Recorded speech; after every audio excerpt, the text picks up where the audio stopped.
ಯಾರ್ಯಾರು ಮಿಥುನ ರಾಶಿಯಲ್ಲಿ ಹುಟ್ಟಿರ್ತಕ್ಕಂಥವರು ಅಂದರೆ ಮಿಥುನ ರಾಶಿಯಲ್ಲಿ ಚಂದ್ರ ಇರ್ತಕ್ಕಂಥ ಒಂದು ಯೋಗದಿಂದ ಉಂಟಾಗ್ತಕ್ಕಂಥ ಎರಡು ಅದ್ಭುತವಾದ ಸಂಪತ್ತು ಯೋಗಗಳು.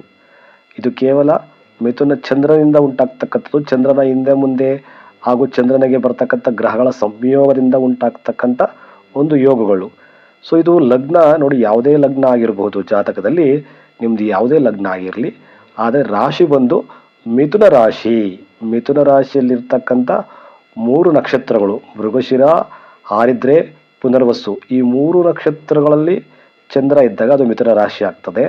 ಸೊ ಚಂದ್ರನಿಗೆ ಯಾವ್ಯಾವ ರೀತಿ ಗ್ರಹಗಳ ಸಂಯೋಗ ಬಂದಾಗ ಈ ಒಂದು ಚಂದ್ರಗ್ರಹ ಸಂಪತ್ತು ಯೋಗ ಉಂಟಾಗ್ತದೆ ಅಂತದ್ದು ಸಂಪೂರ್ಣವಾದಂಥ ಒಂದು ವಿಚಾರ ತಿಳಿಸ್ಕೊಡ್ತೀನಿ ನೋಡಿ. ವಿಶೇಷವಾಗಿ ಮೊದಲನೇದಾಗಿ ಚಂದ್ರ ನಮಗೆ ಮಿಥುನ ರಾಶಿಯಲ್ಲಿದ್ದಾಗ ಚಂದ್ರನಿಗೆ ಹಿಂದ್ಗಡೆ ಯಾವ ಗ್ರಹ ಇದೆ, ಚಂದ್ರನಿಗೆ ಮುಂದ್ಗಡೆ ಯಾವ ಗ್ರಹ ಇದೆ, ಇದು ಬಹಳ ಇಂಪಾರ್ಟೆಂಟ್ ಆಗ್ತದೆ ನೋಡಿ.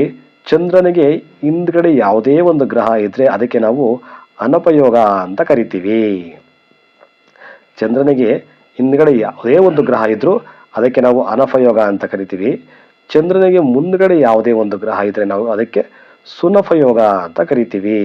ಇದು ಈ 2 ಯೋಗಗಳು ಚಂದ್ರನಿಗೆ ಅತ್ಯಂತ ಹೆಚ್ಚು ಬಲ ಕೊಡ್ತಕ್ಕಂಥವು.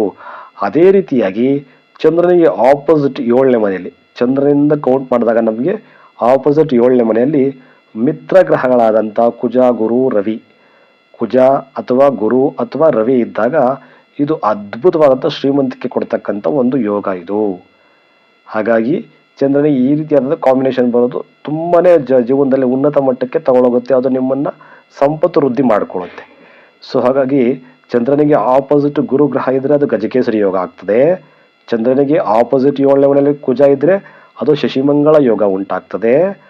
ಹಾಗೂ ಚಂದ್ರನಿಗೆ ಆಪೋಸಿಟ್ ರವಿ ಇದ್ರೆ ಅದು ವಿದ್ವತ್ ಯೋಗ, ವಿದ್ಯಾಯೋಗ, ಸಂಪತ್ತು ಯೋಗ ವೃದ್ಧಿ ಆಗ್ತದೆ. ಸಂಪತ್ತು ವೃದ್ಧಿ ಆಗ್ತಾನೇ ಇರುತ್ತೆ ನಿಮಗೆ ಲೈಫ್ ಲಾಂಗ್, ಕೊನೆವರೆಗೂ ನಿಮಗೆ ಶ್ರೀಮಂತಿಕೆ ಅಂತಕ್ಕಂಥದ್ದು ಈ ರವಿ ಚಂದ್ರ ಕಾಂಬಿನೇಷನ್ ನಿಮಗೆ ಕೊಟ್ಟೇ ಕೊಡುತ್ತೆ.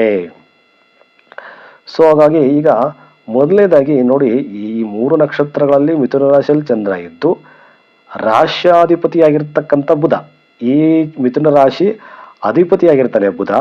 ಈ ಬುಧ ಏನಾದರೂ ಚಂದ್ರನ ಹಿಂದೆ ಇದ್ರೆ, ಚಂದ್ರನಿಗೆ ಹಿಂದ್ಗಡೆನೆ ಇದ್ದು ಜೊತೆಗೆ ಕುಜ ಅಥವಾ ಶನಿ ಯಾವುದೇ ಗ್ರಹ ಆಗಿರ್ಬೋದು, ಚಂದ್ರನಿಗೆ ಯಾವುದಾದ್ರೂ ಒಂದು ಗ್ರಹ, ನಾನು ಹೇಳ್ತಾ ಇರೋದಲ್ಲಿ ಇಲ್ಲಿ ಎಕ್ಸಾಂಪಲ್ ನಾನು 3 ಗ್ರಹ ತಗೊಂಡಿದ್ದೀನಿ. ಚಂದ್ರನ ಹಿಂದಿನ ಮನೆಯಲ್ಲಿ ಯಾವುದೇ ಒಂದು ಗ್ರಹ, ಅದರಲ್ಲೂ ಬುಧ, ರಾಶಿಯಾಧಿಪತಿ ಬುಧನೇ ಇದ್ರೆ, ಅಥವಾ ಚಂದ್ರನಿಗೆ ಮಿತ್ರ ಗ್ರಹನಾದಂಥ ಕುಜನಿದ್ರೆ,